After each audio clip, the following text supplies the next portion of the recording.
जय श्री राधे। श्री सुखदेव मुनि कहते हैं, हे परीक्षित, अम्बरीशो महाभागो सप्तदिववती महिम अभ्यंचस्य लब्धा विभुवं चातुलभवे वासुदेवं भगवती तद्भक्तजुषादशु प्राप्त भावं परम विश्वम येन लष्टवस्मित सबो वन कृष्ण पदारविंदे वचंसि वैकुंठ गुणानुवर्णने करे हरेर मंदिर मार्जनादिशम श्रुतिं चकारचम यूषत् कथोदय मकंदलिंगालय दर्शन दिशो तद्भुत मात्र स्पर्शं हंगशंगमं घृणं च तत्पाद सौरज सौरव श्रीमत्तुलसरसनं तदर्पिते पदौ हरे क्षेत्र पदानुसिर्पणे सिरो ऋषिकुश पदाभिवंदने कामं च दश्यन्ति कमकं मया यथा उत्तम श्लोको जनाश्रय रतिः। सुखदेव मुनि कहते, परीक्षित, मनु जी के पुत्र का नाम था अम्बरीश जी। बड़े भाग्यवान थे।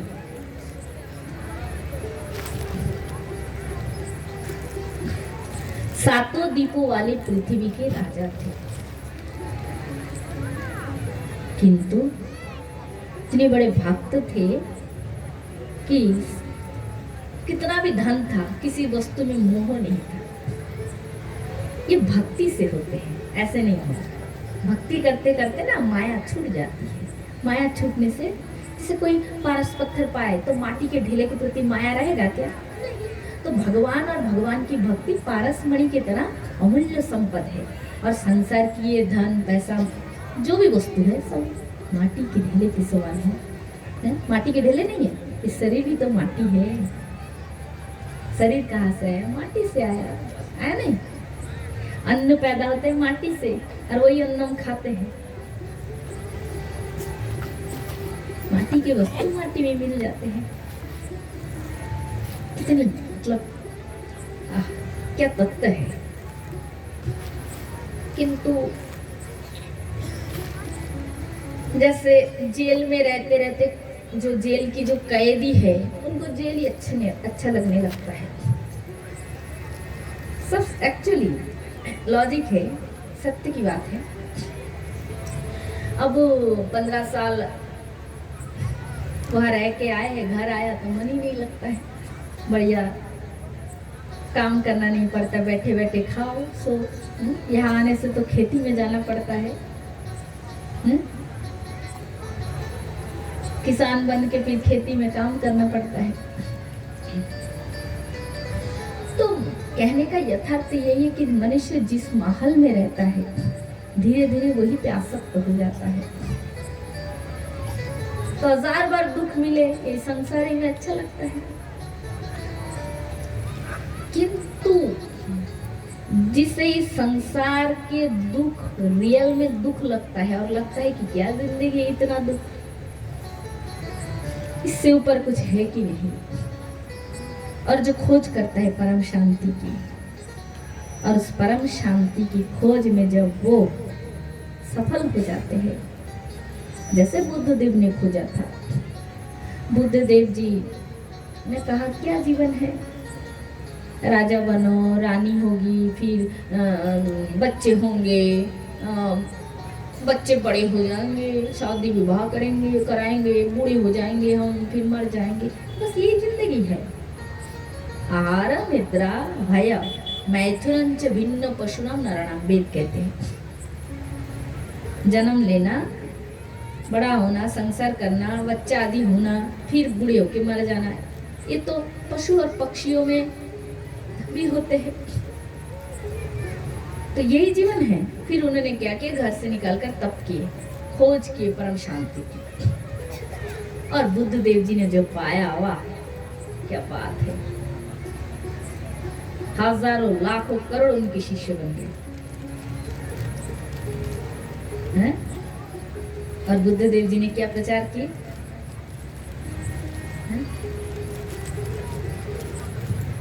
भगवान के शरण, बुद्धं शरणं गच्छामि, केवल स्मरण करो।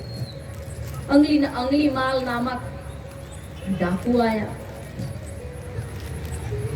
बुद्धदेव जी चले गए, बोले भिक्षा दो भिक्षा दो, भिक्षा नहीं। उसने कहा तुम जानते हो मैं कौन हूँ? मेरे सामने होकर आकर खड़े होते हो, इतना हिम्मत तुम्हारा? बोले कौन है तू? बोले मैं उंगली माल हूँ, मेरा नाम। जो मेरे सामने आते उसने उंगली को काट देता हूँ और माला बना के गले में लटका देता हूँ। ये देखो कितनी की सारी उंगली मेरे गले में झूल रहे। बुद्धदेव ने कहा मैं क्या करूँ, तो मैं तो सन्यासी, मेरा काम है भिक्षा लाना, भिक्षा करना। भिक्षा दे दो भैया, भिक्षा दे। ओए, मैं जोर से बोलता हूँ, तुम मुझसे भी जोर से बोलते हैं। देख सन्यासी, अभी भी समय है, तुम्हारे सन्यासी रूप को देखकर अभी तक मैंने कुछ किया नहीं, ठीक है? जाओ ना, चले जाओ। तो नहीं जाऊंगा, मेरा मर्जी। क्या क्या बोलते हो, नहीं जाओगे? फिर से कहता हूँ। बोले क्या कहेगा तू, भिक्षा दे पहले मुझे। मेरा नियम है, जिस घर के सामने जाता हूँ वही से लेता हूँ। दे बच्चा, भिक्षा दे, भिक्षा दे। बोले नहीं दूंगा। नहीं दूंगा मतलब क्या? बुद्धदेव जी कहते तुझे देना पड़ेगा। वो कहते क्या करोगे तुम? नहीं दोगे, नहीं दूंगा तो क्या करोगे? मुझे गुस्सा मत दिलाओ। देखो देखो, मैं फिर से कहती हूँ गुस्सा मत दिलाओ। बुद्धदेव जी कहते गुस्सा मत दिलाओ, क्या करेगा तू? क्या कर लेगा? बोले तुम नहीं जानते मेरी शक्ति को, मेरी पावर को, मैं क्या कर सकता हूँ। तुम जानते हो मैं क्या कर सकता हूँ? बोले क्या कर सकते हैं? उतने में बोले क्या कर सकते हो? देखो एक उस पेड़ था जो जहाँ पे मतलब बातें हो रही थी, एक डाली को पकड़ लिया, जोर से तोड़ दी। गुस्सा मत दिलाओ, मेरी गुस्सा इसी पे जा रहे। देखो कितना बड़ा डाली मैंने तोड़ दिया, देखा? जैसे डाली तोड़ा ना, ऐसे तुम्हारी अंगली को भी तोड़ दूंगा। पर चले जाओ, उसके पहले चले जाओ। बुद्धदेव जी ने कहा अच्छा तू डाली तोड़ दिया, अब जोड़वा के दिखा। आराम से तो डाली तोड़ दिया तूने, बहुत बड़ा पुरुषार्थ है, ठीक है? अब जोड़ के दिखा। जोड़ के जब दिखा सकता ना तो रियल में असली पुरुषार्थ होगा तेरा। जोड़ के दिखा। बोले वो तो नहीं कर सकता, वो तो नहीं कर सकता। बोले अच्छा यही पुरुषार्थ है तुम्हारा, यही क्रोध है, यही गुस्सा है, यही बल है? तोड़ दिया, जोड़ने की बात है, जोड़ नहीं पाए। अरे जिस वस्तु को जोड़ने की शक्ति नहीं, उसको तोड़ने की शक्ति, जिसको जोड़ने की तुझ में क्षमता नहीं, उसको तोड़ने की आज्ञा तुम्हें किसने दिया है? किसने दिया है? जिसको जोड़ नहीं सकते उसे तोड़ने के अधिकार नहीं, जिसको जिंदा नहीं कर सकते, जिला नहीं सकते, उसे मारने के अधिकार तुम्हारा नहीं।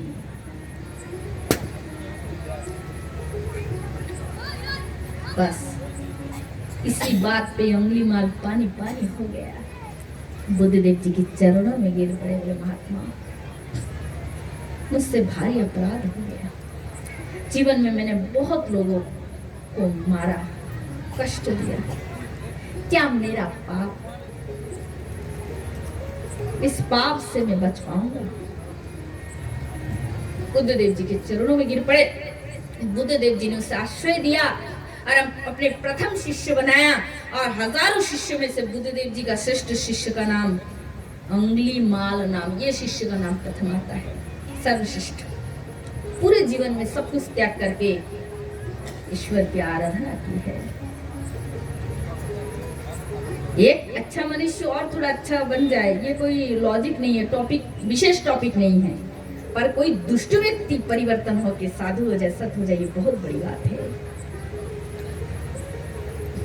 और ऐसे झूठ-मूठ के साधु नहीं, रियल सच्चा साधु, भीड़ों में भी साधु, एकांत में भी साधु, यही तो बात है। हम भीड़ों में साधु बन जाते, पर्सनल में कितने साधु, कितने पानी में हैं, और कितने किनारे पे है, ये तो भगवान तब जानते हैं। जो भीड़ों में जैसा है और एकांत में भी वैसा ही है, वो वास्तविक साधु है।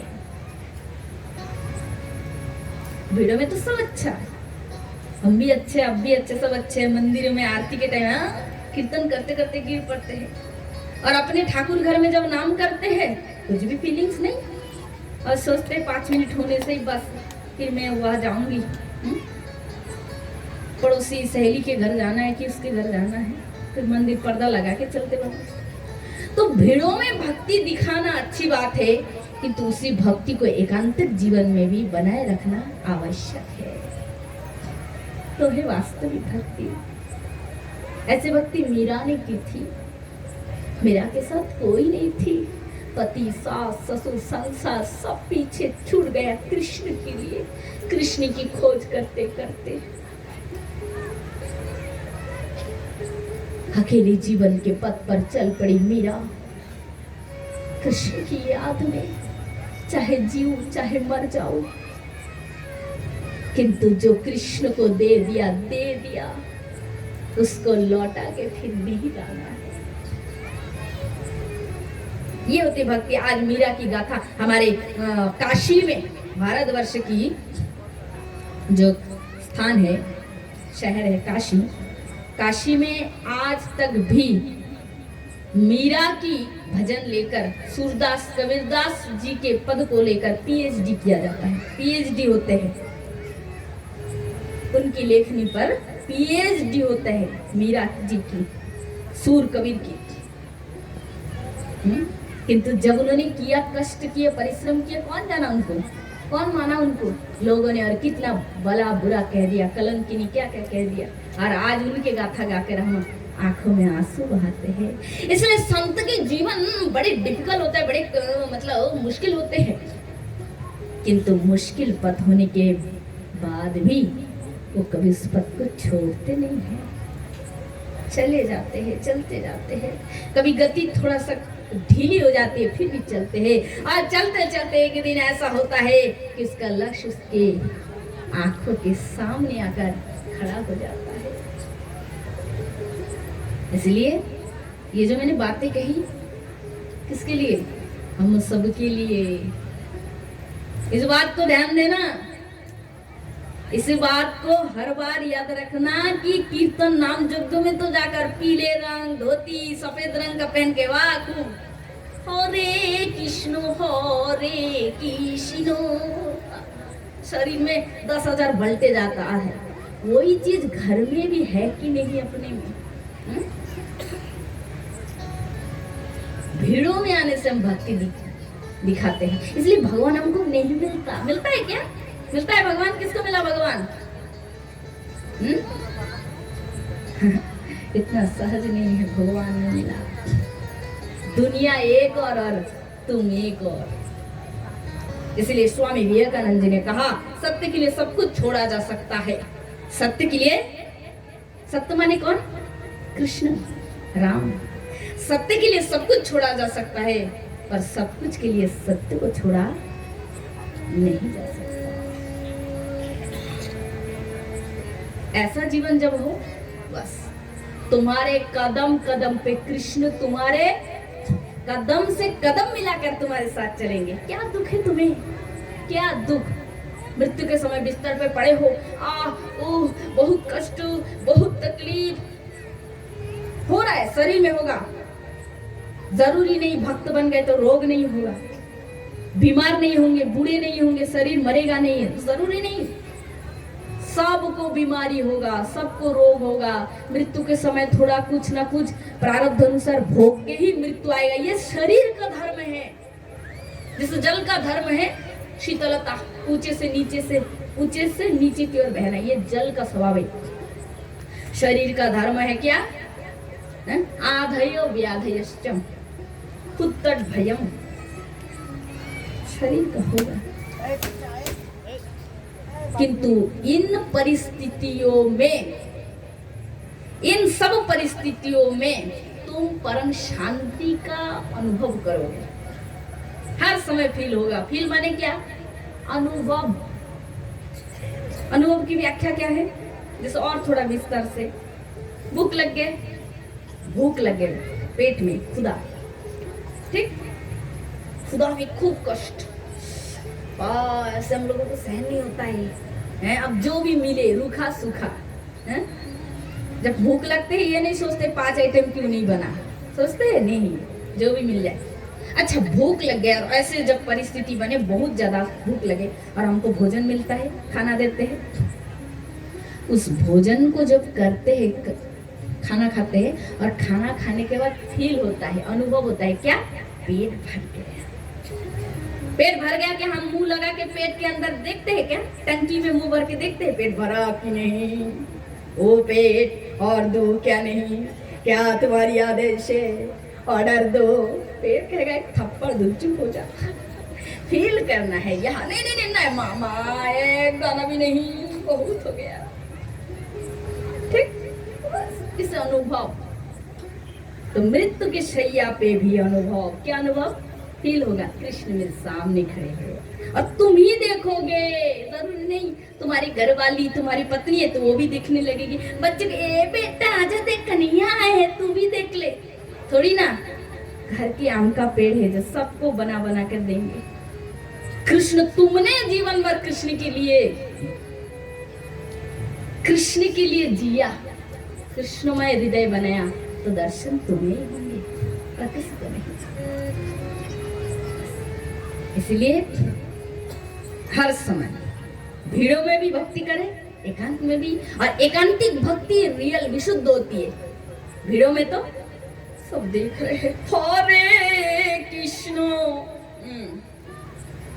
होता है। मैं खुद देखती हूँ, मेरी प्रैक्टिकली लाइफ में हजारों कीर्तन में मैं जाती हूँ, जैसे फ्री रहती हूँ ना कीर्तन में, हमारे उधर उड़ीसा में जाती हूँ, कई कीर्तन होता है। मैं तामझाम में बिल्कुल नहीं, एकांत, थोड़ा भीड़ों से दूर, वही शांति मैं खुद देखी। और हर जगह ज्यादातर, पूरा ज्यादातर 99.91 यही होता है। इसलिए भीड़ों से ज्यादा एकांत में उनको बुलाना, उस भक्ति में और ज्यादा कनेक्शन होंगे, ज्यादा जुड़ पाओगे, ज्यादा अंतर से उनको चाह पाओगे, बुला पाओगे, उनमें समा जा पाओगे, उनमें डूब जाओगे, तुम उनके हो जाओगे, वो तुम्हारा हो जाएगा। बोलो राधे, थोड़ा जोर से बोलना पड़ेगा।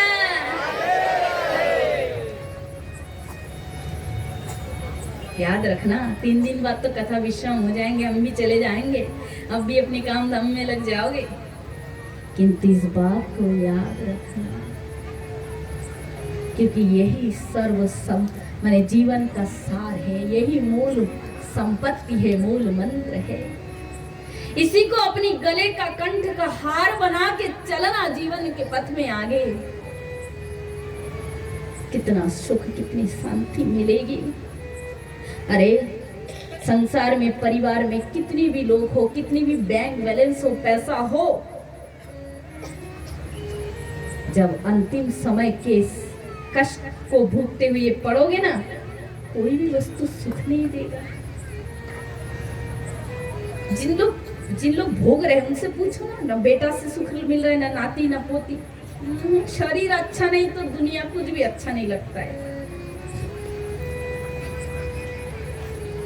बस इसीलिए अपना कल्याण करना है, अपना सुख, अपना भला चाहना है, अपना सुख चाहना है, तो उस परम बंधु से मित्रता करो, उसकी हाथ पकड़ो। कैसा बंधु? जो बंधु एक बार हाथ पकड़ता है तो कभी छोड़ता नहीं है। कृष्ण एव अखिलात्मा आत्मन एवं कृष्ण एव जगत बंधु जगत गुरु। तो श्री अम्बरीश जी की कथा हम लोग कह रहे थे, ये बड़े भागवत भक्त था। श्री अम्बरीश जी महाराज एकादशी व्रत की है, संत को द्वादशी के दिन खिलाया। श्री दुर्वासा मुनि आ गए उनके वहां राजा की भक्ति की परीक्षा लेने। राजा ने सोचा क्या करूं, महाराज आए हैं, भोजन नहीं किए, मैं क्या करूं। किसी को निमंत्रण करके ना खिला के खा लेना, प्रसाद पा लेना अपराध होता है। तो मैं क्या करूं अब? तो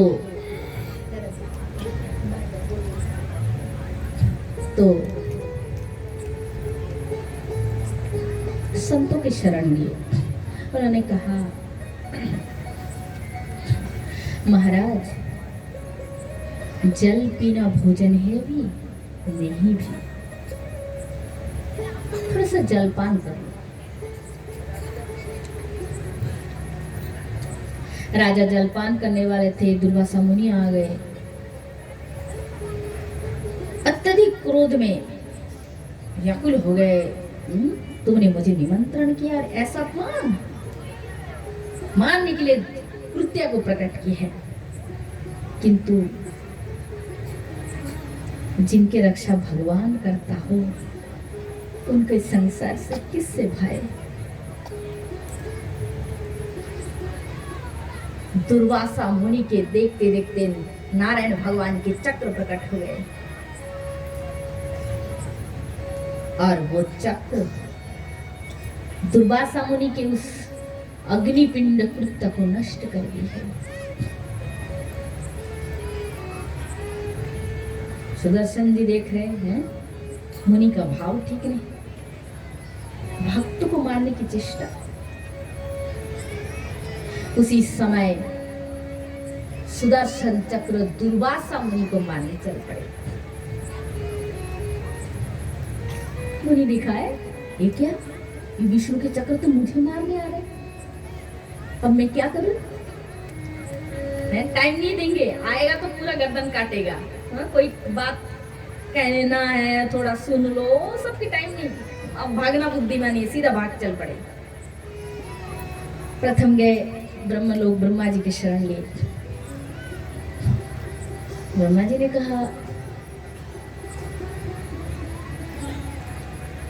कहा, मैं रक्षा नहीं कर सकता।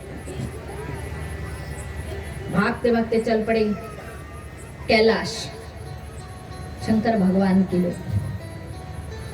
शिव जी ने कहा, असंभव है सुदर्शन से रक्षा करना, ये विष्णु के चक्र है। बहुत दुखी व्याकुल होकर दुर्वासा मुनि चल पड़े बैकुंठ लोक।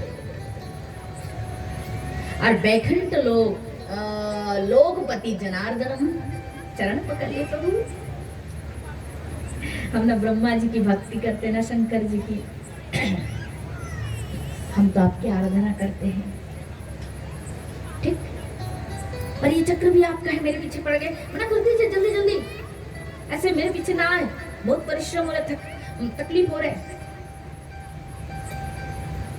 मना कीजिए ना। नारायण प्रभु क्या कर रहे? भगवान कहते, मैं भी कुछ नहीं कर सकता। क्या है? आपके चक्र है, कह दिए मान जाऊंगा, आपके चक्र आप नहीं कर सकते मतलब? तो भगवान कहते हैं, दुर्वासा मुनि, ये बात सत्य है कि चक्र मेरा है और मैं नारायण हूं, तुम मेरे ही आराधना करते हो, किंतु फिर भी इस परिस्थिति में मैं तुम्हारा रक्षा नहीं कर सकता। क्यों? क्योंकि अहम भक्त पराधी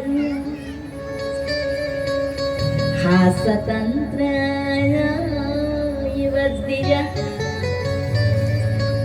साधुवे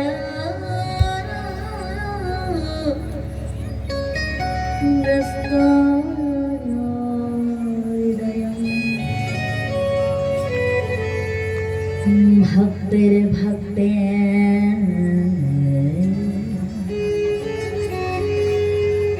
जनाय प्रिय साधुवाय हृदयं साधु हृदयं मदन्त न जनन्ति न हम तेभ्यो मनाया नाम वैकुंठ योगिना हृदयान च श्री नैवात्मा च न योगे मद्भक्ता यत्र गायन्तु तत्र तिष्ठामि है नारद।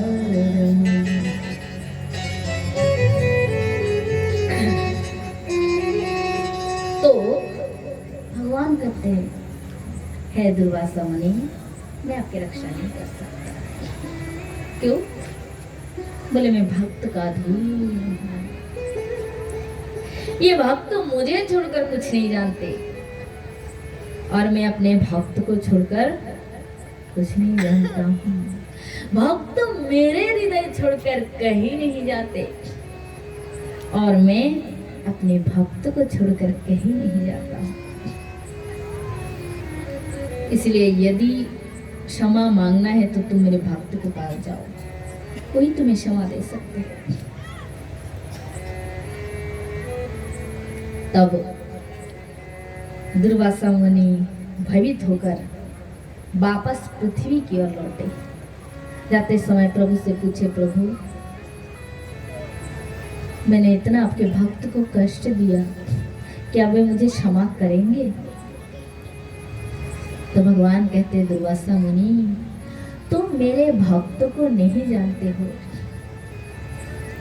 उनका हृदय दया और करुणा से भरा रहता है। अरे एक बार जाकर के तो देखो। चलो आप टेंशन नहीं है? हाँ?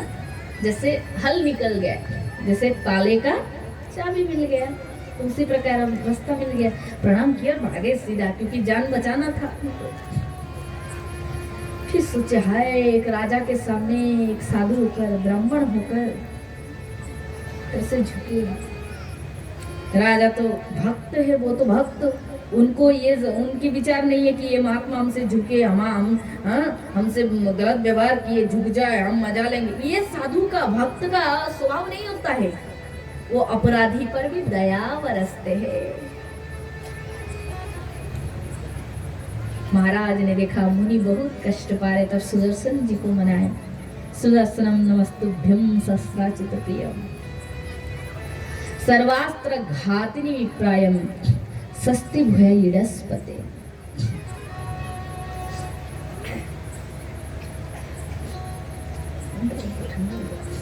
हे सुदर्शन जी महाराज, आप श्री हरि के हजारों दंत समान परम शक्तिशाली है, हम आपको नमन करते हैं।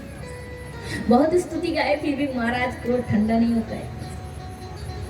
अंत में अम्बरीश जी ने कहा, हे सुदर्शन जी महाराज, यदि मैं श्रीहरि के अनन्य भक्त हूँ, यदि श्रीहरि के चरणों को छोड़कर मेरे हृदय में किसी का वास ना हो, तो आज आपको मेरी भक्ति का आन है। आप अपने क्रोध को ठंडा करें। जैसी भक्ति का आन दिए, बस तुरंत अंतर्धान हो गए। मुनि ने कहा, वाह वाह वाह, धन्य, ऐसी भक्ति की महिमा, वाह धन्य। मैंने अपराध किया, फिर भी तनिक भी मुझे दृष्टि से नहीं देखा। आहा, धन्य महाराज, तुम्हारे घर में अतिथि पाकर मेरा जीवन धन्य, ऊंचे सिंहासन पर बिठा दिया। महाराज ने प्रणाम किए, प्रसाद पाया और मुनि खूब प्रशंसा करके फिर